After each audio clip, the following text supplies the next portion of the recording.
हाय. आजचा टॉपिक आहे अपयशाची भीती, फिअर ऑफ फेल्युअर. तुम्ही सुद्धा कधी ना कधी एक्सपिरियन्स केला असेल, की तुम्हाला कोण काय म्हणेल याची भीती आहे आणि मी फेल झाले तर झालो तर काय होईल? यामुळे तुम्ही स्टेपच घेत नाही. कामाला सुरुवातच करत नाही. तर अपयशाची भीती म्हणजे नक्की काय?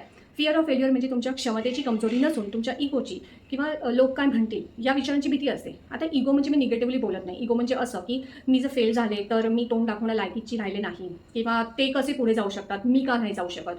मी मान खाली घालायला लावणारी गोष्ट केलेली आहे किंवा आता लोक माझ्यावर हसतील या विचारांनी आपण हैराण असतो अपयश बघितल्यावर आणि मग या सगळ्या गोष्टी अशा पद्धतीने इगोवर घेतो. पण खरं तर आपण जर एका फटक्यात यशस्वी झालो असतो तर कदाचित आपल्याला तेवढे मार्ग, तेवढे एक्सपिरियन्स आले नसते जे आज आहेत. म्हणजे फॉर एक्झाम्पल मी जर 100 वेळा अयशस्वी झाले आहे आणि मला 101वा प्रयत्न करायचा आहे, तर मागच्या सगळ्या प्रयत्नांकडे मी अपयश म्हणून न बघता एक्सपिरियन्स म्हणून बघितलं, तर मला कळेल की अरे हो, मला ते 100 असे मार्ग दिसले, शिकता आले, की ज्या वाटेला मी जाऊ नये आणि आता मला जो प्रयत्न करायचा आहे ते मी मॉडिफिकेशन करून केलं पाहिजे.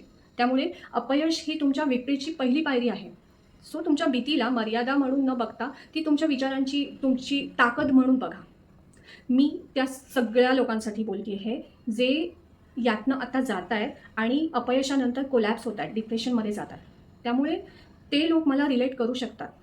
मी काउन्सिलर अमृता विश्वनाथ ॲमी झिलिंग स्टुडिओमध्ये तुम्हाला भीती आणि अपयश कसं हँडल करायचं, तुमचं परसेप्शन टुवर्ड्स लाईफ बदलून कसं जगायचं याविषयी गाईडन्स देते. आजच तुमचं 1 to 1 सेशन बुक करा आणि चला आपण एकत्र मिळून अपयशाला हँडल करूया.